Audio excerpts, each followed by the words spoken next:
The stream, Kelly.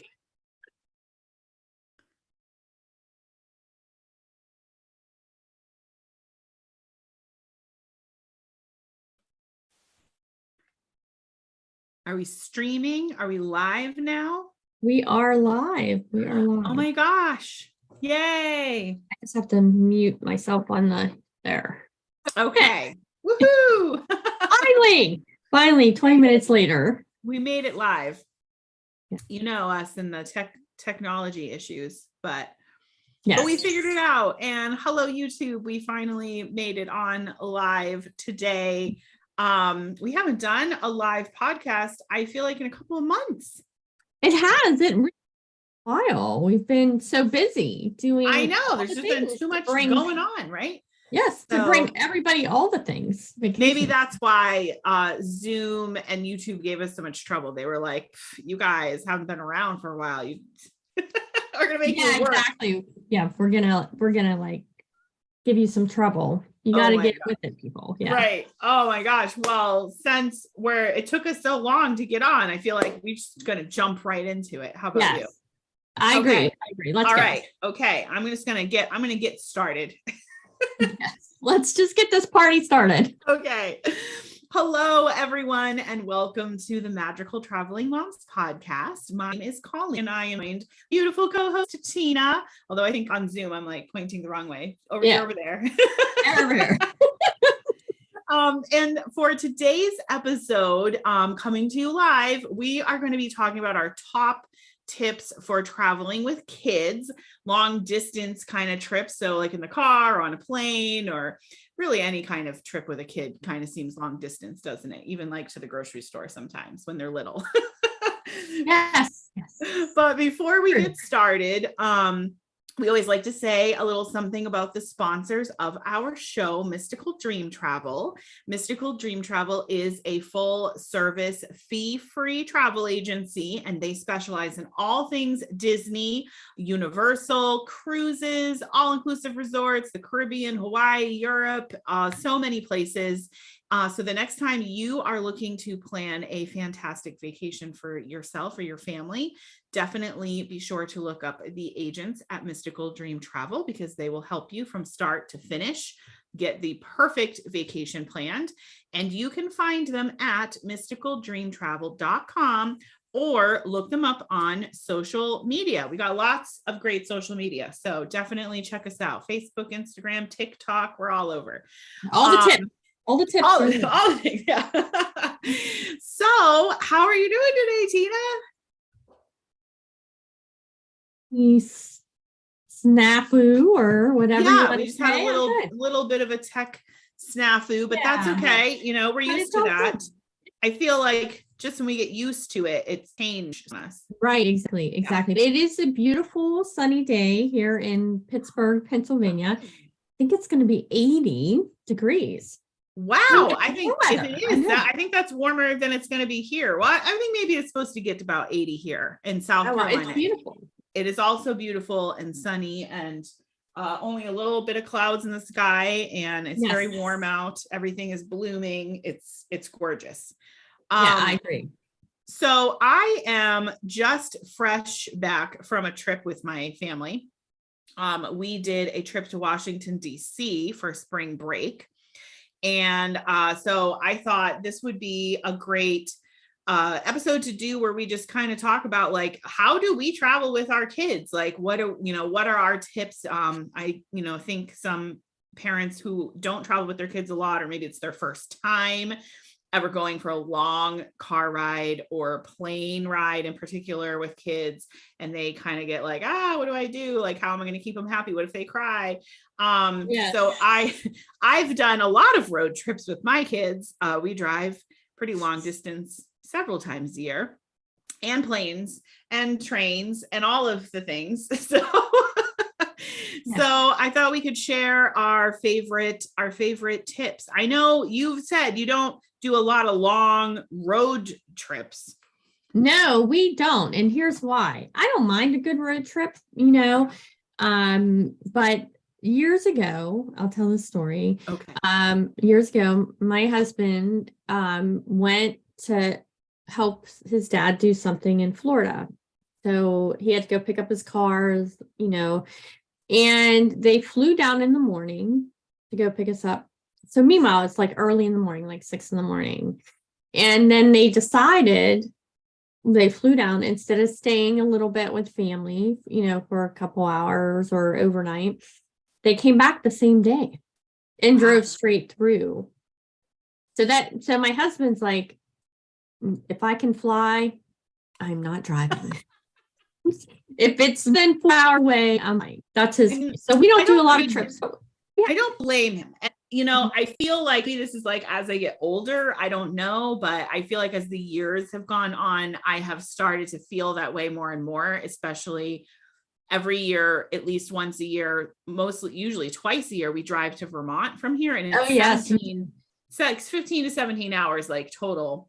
And we break it up into 2 days because we did it in one day once. And then we were like, never again will we drive it all in one day. And every year I'm like, maybe we could just fly. Then I look at plane tickets and I times it by 4 and I say, no, I guess we can suffer through the drive again. Yes. So that drive is like us going to Florida. So yeah, right. It's like a 17-hour drive for us to Florida. So which is why we drive. And I'm sure we could break it up and stuff. But if you can fly, it's definitely better. It definitely, easier. So Burlington, Vermont is such a small airport. It just seems like flights there are hard. They're expensive. They're just expensive, and there's not a lot of them, and there's not a lot of direct flights. So when we like really look at it, we're like, oh, fine. We're gonna suck it up. But I will say, we haven't done them. And we've driven to Florida many times. Yes. And so I think, and we just drove to DC. But I've learned a lot over the course of these years. And I started doing this when my kids were pretty little. I mean, I think, the first big road trip we ever took was when we moved here, where we drove from Vermont to here.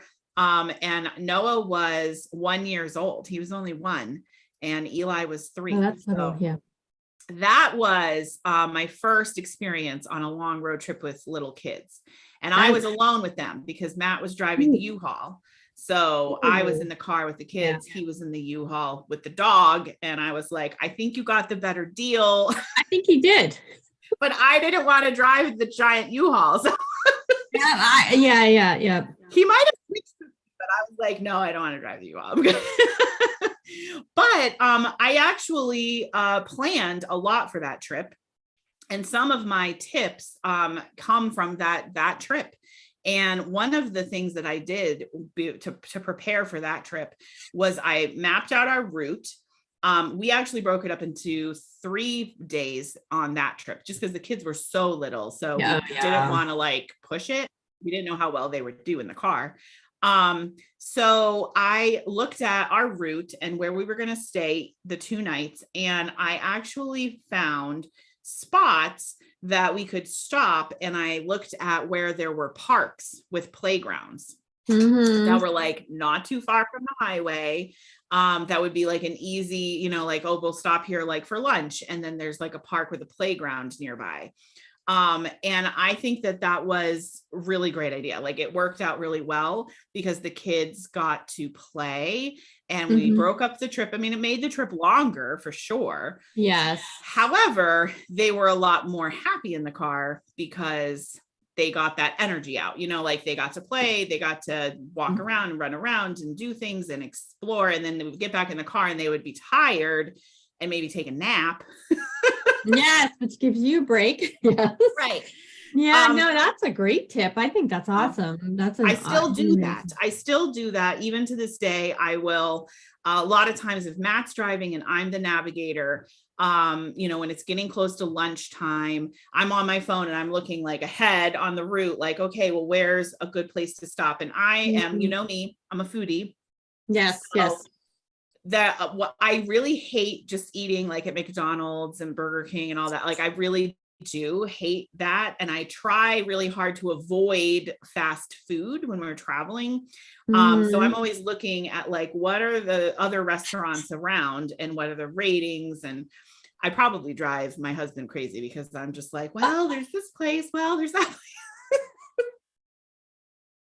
You get to experience maybe the cuisine, the food in that area. Yeah. Well, and we have essentially found some neat places. Like we've definitely discovered some great restaurants, and I feel like I've had more hits than misses. So that's good. And then I usually try to see if is there something to do, like is there a park? We went to a car museum, like on a trip we did last year where we stopped for somewhere for lunch and there was an antique car museum like attached to it. So we could take a break and like do something, kind of like break up the trip a little bit, and then make it not seem so monotonous and boring. That's a great idea. I mean, we've done that. So our neighbors are truck drivers. And so we did a road trip out to New Jersey to catch a ship, a cruise we were on. So we have done that. It's like 6 hours. It made sense for us to drive versus trying to fly in to one of the airports up there in New York. Is actually quicker to drive in that sense. I bet it is. Yeah, so they actually gave us some really great dining places. Oh, I bet they know a lot. So some great places. I mean, we ate at this awesome place for breakfast that we probably never, it was a little off the beaten path, but not far, but it was perfect. So that's great. I'm sure truck drivers probably have all kinds of great dining. They know where all the great places are to eat on the major routes. They do. Absolutely. So I agree. I like that idea of just finding different places that are unique to that city or town, because it tells you probably a little story about that area. Yeah. Well, and there's a lot of really interesting stuff that's like, maybe not like a destination, like you're not going to go there specifically to just see that. But if you're driving through the area, you might as well stop and check it out, stretch your legs. Absolutely. And plus you're supporting local economy and small business. Yeah. And seeing the country, so yes, I like that. I try, even the trip, I think is a way to have an experience. It doesn't have to just be a trip. It can be an experience all in itself. Of it. So on the same line, so since we're talking about stopping on trips, I want to throw this tip in here. Every time you stop, everyone goes pee. I agree. That is my rule. And the kids will be like, I don't have to go. I'm like, I don't care. We're stopping. We're not stopping again for whatever hours. You are going to go and you are going to try to go to the bathroom because I don't want to hear it. Yeah, because 2 minutes after you pull out of your rest stop, I got to go to the bathroom. Exactly. It's like 20 minutes later, they're going to be like, I have to go so bad. And you're like, but we were just somewhere, but I didn't have to go then. I'm like, listen. So now it's just, that's it. We're stopped. Everyone goes to the bathroom. Yep. Period. No ifs, ands, or buts. Yes, 100%. I always make them go to the bathroom before we get on a plane because I don't want to deal with the plane bathroom. We do. And I make everybody go the same thing, for sure. So, but long flights are tough though. Long flights are tough. I mean, not that they can, now my kids at least are old enough, they could go on their own and right. Yeah. Well, yeah, you don't have to help them, but like, so I always tried to avoid that if possible, but, okay. So I broke up my tips, mostly under like road trip kind of tips and then plane trip kind of tips, although some sort of overlap. Okay. So, and these are all tips, basically it's with kids in mind, it's for helping make your trip more smooth and less stressful and keep your kids happy and, they're not crying and upset. So I don't know about your daughter, but my kids are hungry every 5 minutes when we travel for some reason. Okay. I always make sure to pack a lot of water and snacks. No. So our big thing when we travel, so Sarah's not super hungry on the trips. So we do the same thing. We'll pack water and snacks. Most of our experiences, we do a lot of flying, so versus road trip. Right. But we will get water. Well, we bring water bottles now through the airport because the water is quite the price at the airport. So we bring water, and most of them have filtered water that you can fill up and stuff, which is really nice. So my husband loves it. He's real big on the environment, protecting the environment. So he loves the whole no plastic, water bottles. So we do a lot of that, and we do before we get on the plane. Everybody buys a snack. Yes. Before we get on the plane, we go pick your snack, and then we take it with us. Now, I will say that we're depending on the flight and where we're going. We're not big snackers on the plane, but especially if it's an early morning flight. But we do it, and when we do take a road trip, which is rare, we do stop and get the road trip food and got to get the road trip snacks. My rule of thumb is it's better to have it and not need it than need it and not have it. And the last thing you want is a kid, especially a little kid, who's hungry and is miserable. And there's nothing really for them to eat, especially when you're on a plane. Like, at least if you're on a road trip, you can hopefully find a convenience store and stop, or a grocery store and stop. But if you're on a plane, they give you like those cookies or the little bag of pretzels, and that's pretty much it. So if your kid is hungry, or even in the airport, especially if you have a layover, or, it happens sometimes your flight's delayed and you end up hanging out in the airport many more hours than you anticipated. So you do need, it's about water and snacks, guys. Yeah. And one thing we do, we put snacks in our suitcase. And when we get to the destination, we have like snacks in the room for that's smart stuff. Yeah, absolutely. Well, that's smart, because sometimes there might be a delay in getting somewhere to get something to eat. Like if you're going on a cruise, you fly into an airport and you might still have to you got to get your bags, you got to get your transportation from the airport to the port, then you have to check in with security and but it might be a while before you're on the ship and can actually go and get something to eat. Right. Exactly. There's nothing in between there, and to have. So and adults maybe are capable of just sucking it up and we can make it, but little kids are not. They're not so good at that. And the public know. Yeah, exactly. I mean, even my 12-year-old, like if he's hungry and he gets hangry, we call it hangry. We get hangry. Same here. They come by it naturally. I am also a person that gets hangry. So yes. Yeah, I can relate. Believe me, I am there too. So yeah. Well, and you know what? That actually brings up a good point, I think, is that even if you think, you can suck it up, being hungry, if it has been a long time since you have eaten, it will make you more irritable, more stressed out. It'll make it more difficult for you to navigate stressful situations. So even for yourself, having a snack, when you're traveling, there's things that happen that you might have to deal with or make changes, or something doesn't work out right. And if you're hungry on top of that, that can make it more difficult to navigate. So eat some snacks, guys. Keep your blood sugar levels right. I also like, and this goes for both road trips and plane trips, I allow my kids to bring like a stuffed animal or a blankie, like, they had blankies when they were little, and or a special stuffed animal, because I just think not only does the stuffed animal give them something to play with, but it's comforting. And it's like something from home, something that they can hold and comfort them if they're feeling stressed out, especially on a plane.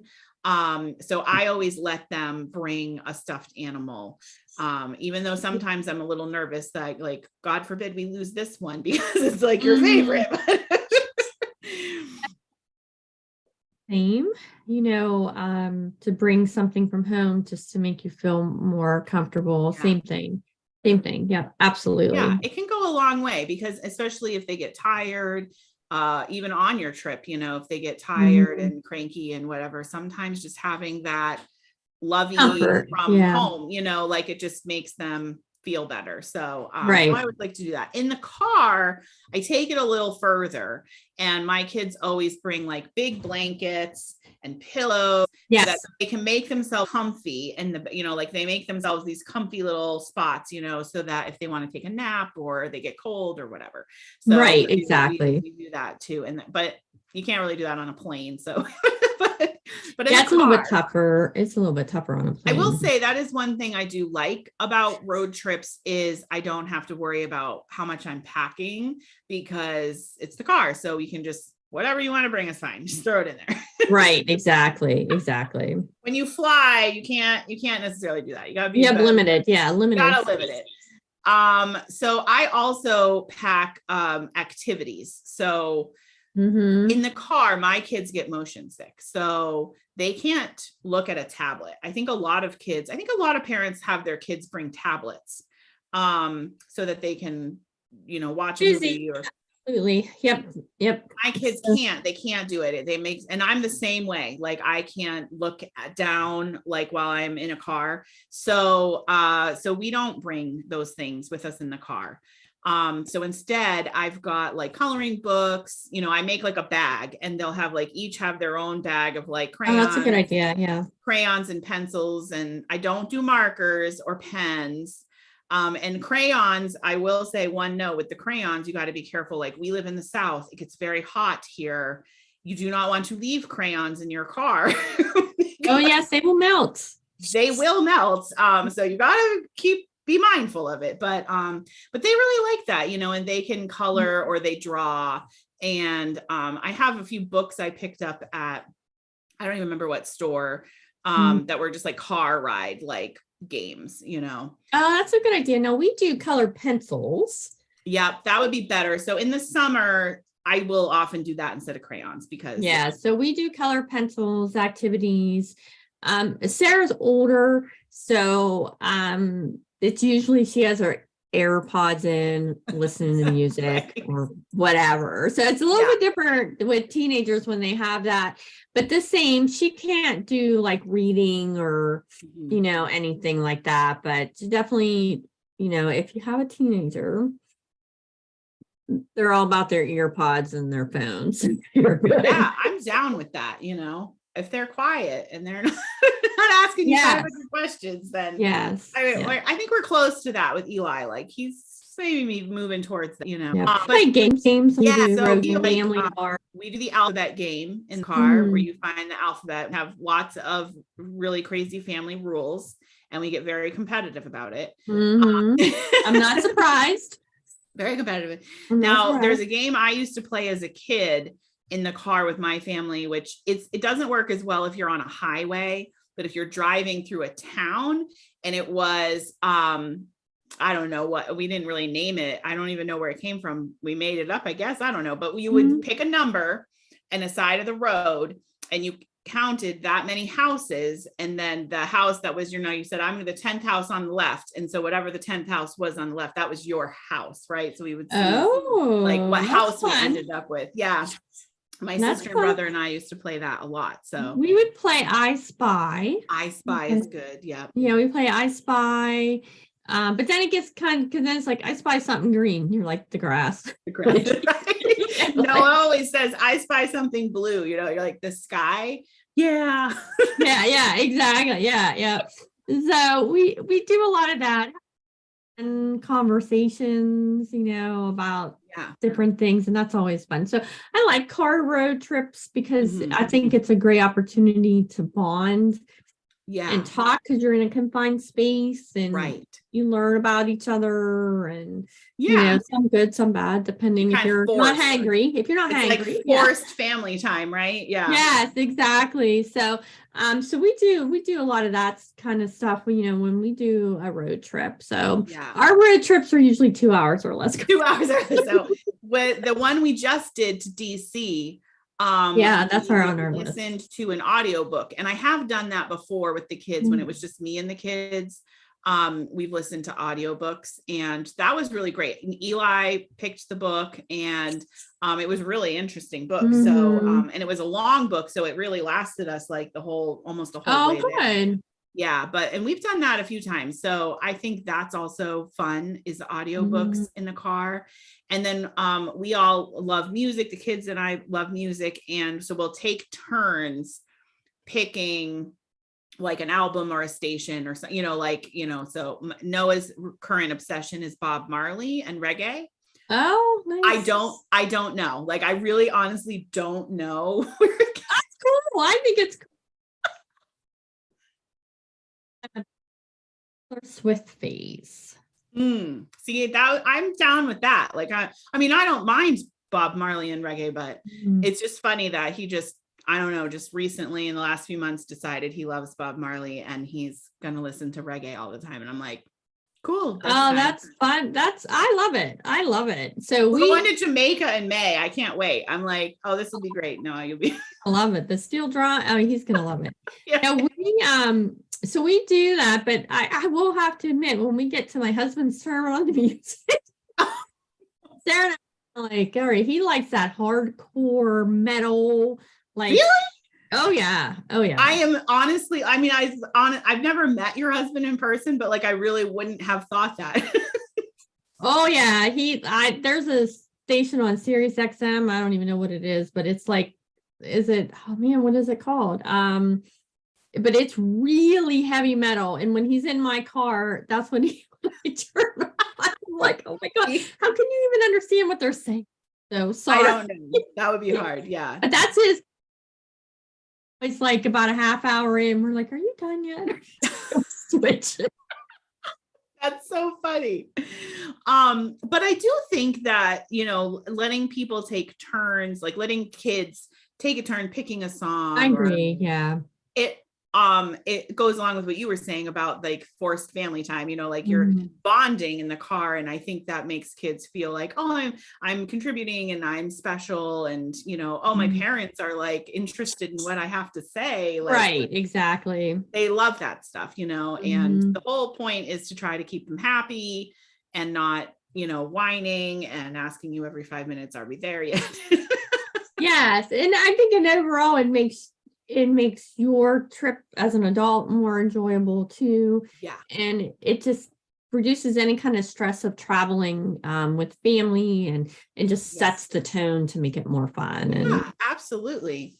So I have one more road trip tip in particular. Okay. Although I guess honestly, this could be for any trip, but I also always try to remember to pack wipes.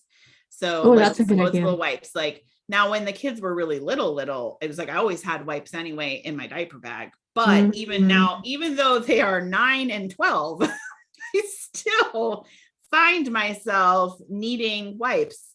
Not just for them, like it's good for them, especially if you stop to eat somewhere. Yeah, wipe their hands. And there's nowhere, really to wash your hands or whatever. Or if you stop somewhere and you want to wipe off a table. I do that a lot in the airport, like I wipe off. Oh yeah, I have wipes in my carry-on, off the tray, even like in your seat. Yeah.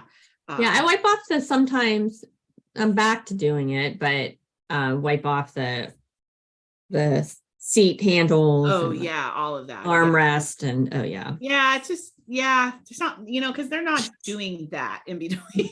Like, not anymore. No, they're not doing that in between flights anymore.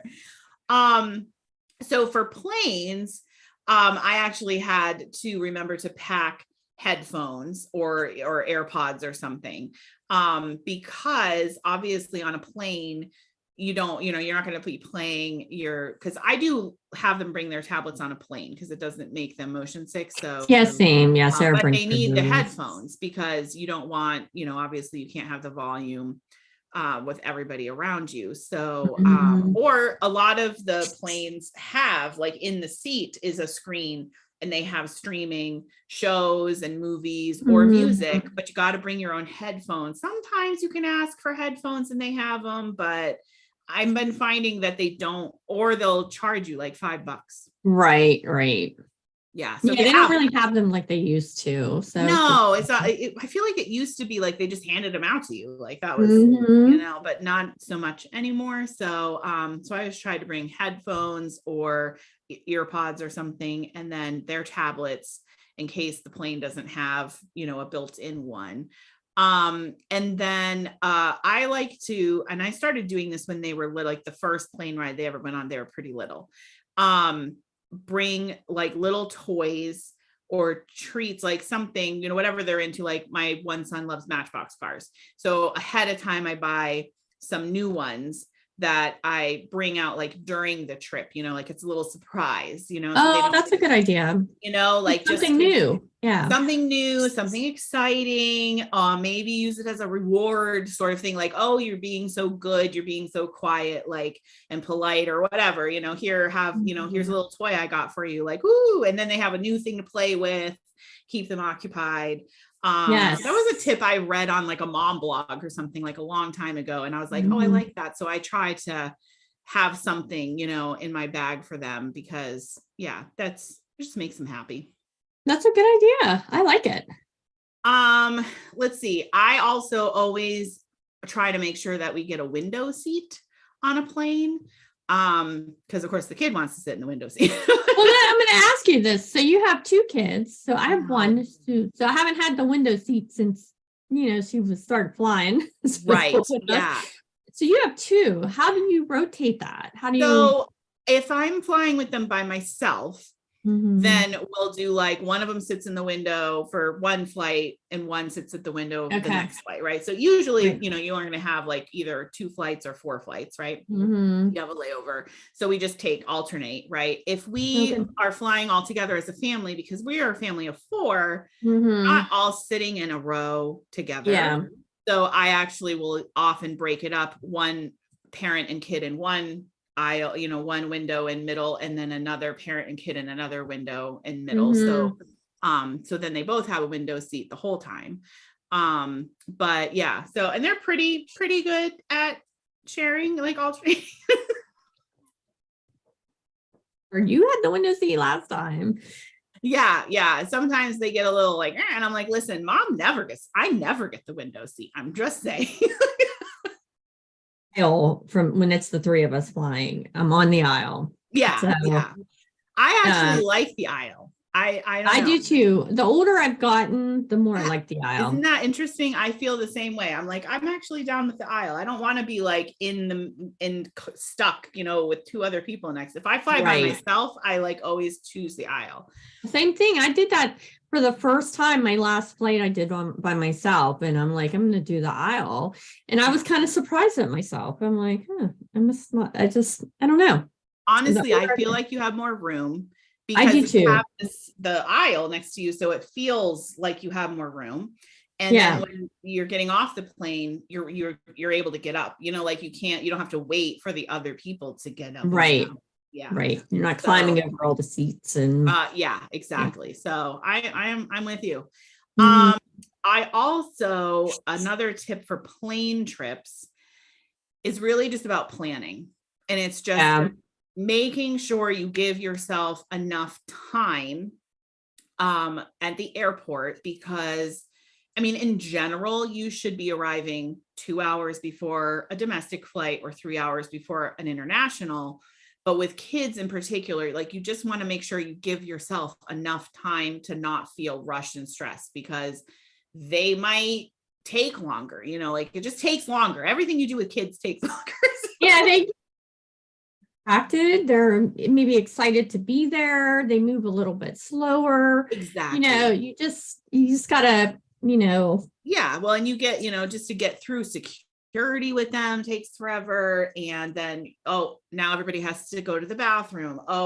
They want to go into the gift shop, and I think if you're rushed, you're setting that tone, like it's just, if you rush everybody and you're rushing and you're stressed out and you're like, oh my gosh, we need to get to our gate, it's almost time to board the plane and we're going to be late, and not only are you stressed out, but you're also projecting that to the kids, and then the kids are starting out the trip like all stressed out and anxious too. Right. Exactly. So the more relaxed and I think the kids like the airport is like a cool place, like they don't go too often, you know, or maybe it's their first time ever and they want to look around and they want to look in the store, and maybe, you know, like let them walk around and move around to get out all those wigglies, right? Because well, and also I'm comfortable with traveling, especially air travel. yeah, And they start to learn how to navigate through the airport and what's there. And each airport is very different. So a lot of families go to Orlando and there's a lot there. One, they're excited probably because they're going to Disney or maybe Universal. But the Disney stores there, there's the Universal store there, you know. I want to go to the Disney store. Me too, even on the way home. So, but there's a lot of stuff there that they can, you know, they're going to want to check out. So, you know, I know like you're in a hurry to get your bags, especially when you land, but I'm going to be honest with you, the last couple of times I've gone through Orlando, it's 45 minutes for my bags to come out. Right. That happened to me recently too. Yep. So it's not like you know what I mean? You're not saving like a massive amount of time because the bags still have to come out. So take your time. I agree. Well, and you know what? It's okay. Like if you get down there and the bags are already out, it's okay, you know? Yes. And I think that people get, even, you know, adults get caught up in that, oh, you gotta rush. But really, you're just stressing yourself out, you know, like it's better to just give yourself a lot of time and relax. And it's not a big deal. Just take your time and let the kids take their time, because you don't want to start your vacation all stressed out like that, you know, and anxious.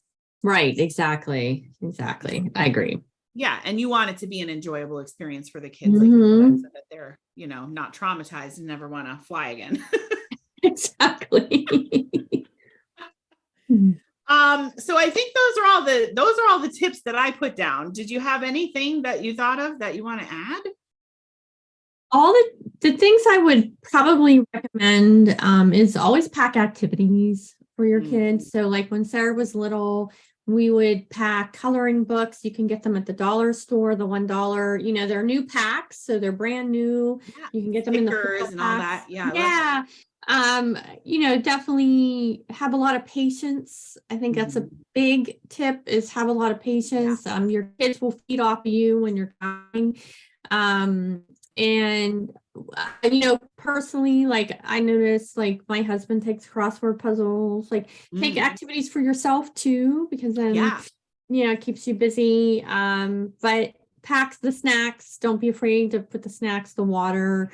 So I think we covered everything, like all the tips. So. Yeah, I agree with what you just said about you packing something for yourself too. One of my favorite, like little guilty pleasures, I guess, I don't know, is when I fly, my thing is before I get on the flight, I go to the store and I buy myself like the gossip mags, right? Oh yeah, same. Like the Us and the only time I read it, it's the only time I ever read those magazines, right? But I like those. That's what I get for myself to read on the plane.